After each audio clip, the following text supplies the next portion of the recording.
សូមស្វាគមន៍មកកាន់ការរៀនភាសាអង់គ្លេស Reading Power Builder គឺជាការអានឲ្យយល់ហើយមេរៀនទាំងអស់នេះជួយឲ្យអ្នកអានភាសាអង់គ្លេសងាយយល់គ្រប់អត្ថបទក្នុងនោះដែរមាន100មេរៀនដើម្បីហ្វឹកហាត់ទី1ចូលមើលរូបភាពឲ្យយល់មុននឹងអានមេរៀនទី2ចូលអានអត្ថបទឲ្យយល់ហើយចាំទី3ចូលធ្វើលំហាត់គ្រប់ចំណុច A B C D and E 4ត្រូវផ្ទៀងផ្ទាត់ជាមួយចម្លើយដែលមាន5ត្រូវតែយល់ឲ្យច្បាស់គ្រប់មេរៀនទាំងអស់ហើយអានដដែលរាល់ថ្ងៃ Consistency រហូតដល់យល់ចូលចិត្ត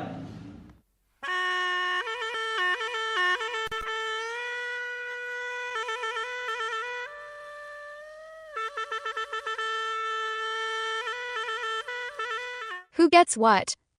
Mr. Lopez likes fish. So one day he went fishing. He went to the lake. He thought of the fish cooking. It made him hungry. At last he got a fish. He started cooking it for dinner.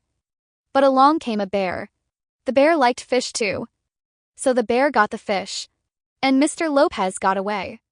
មេរៀនទី1តើនរណាទទួលបានអ្វីលោកឡូប៉េសចូលចិត្តត្រីនៅថ្ងៃមួយគាត់បានធ្វើដំណើរទៅកាន់បឹងដើម្បីនេសាទត្រីហើយគាត់បានគិតអំពីការចម្អិនត្រីវាបានធ្វើឲ្យគាត់ឃ្លានយ៉ាងខ្លាំងនៅទីបំផុតគាត់នេសាទត្រីបានមួយក្បាលបន្ទាប់មកគាត់ចាប់ផ្ដើមចម្អិនវាសម្រាប់អាហារពេលងាយប៉ុន្តែពេលនោះខ្លាឃ្មុំបានមកដល់ខ្លាឃ្មុំក៏ចូលចិត្តត្រីដែរដូច្នេះហើយវាបានដណ្ដើមត្រីពីគាត់ពេលនោះដែរលោកឡូប៉េសបានរត់គេចខ្លួនបាត់ទៅ Did you understand?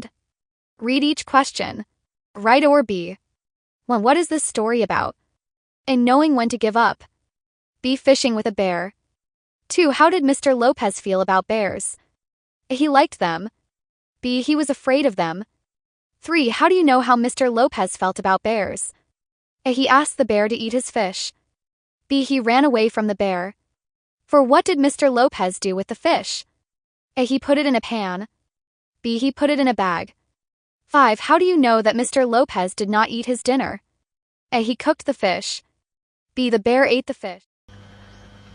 តើអ្នកយល់ក្នុងអត្ថបទនេះបានកម្រិតណាកចូលអានសំណួរទាំងអស់ហើយជ្រើសរើសកឬខ1តើរឿងនេះនិយាយអំពីអ្វីកដឹងទេថាពេលណាត្រូវបោះបង់ខការនេសាទត្រីជាមួយខ្លាឃ្មុំ2តើលោកឡូប៉េសមានអារម្មណ៍យ៉ាងណាដែរចំពោះខ្លាឃ្មុំកគាត់ចូលចិត្តពួកវាខគាត់ខ្លាចពួកវា3តើអ្នកដឹងដូចម្ដេចថាលោកឡូប៉េសមានអារម្មណ៍យ៉ាងដូចម្ដេចចំពោះខ្លាឃ្មុំកគាត់បានឲ្យខ្លាឃ្មុំស៊ីត្រីរបស់គាត់ខគាត់បានរត់គេចចេញអំពីខ្លាឃ្មុំលេខ4តើលោកឡូប៉េសបានធ្វើអ្វីជាមួយត្រីនោះកគាត់បានដាក់វានៅក្នុងខ្ទះខគាត់បានដាក់វានៅក្នុងថង់5តើអ្នកដឹងដូចម្ដេចថាលោកឡូប៉េសមិនបានបរិភោគអាហារពេលល្ងាចរបស់គាត់កគាត់បានចម្អិនត្រីខខ្លាឃ្មុំបានស៊ីត្រី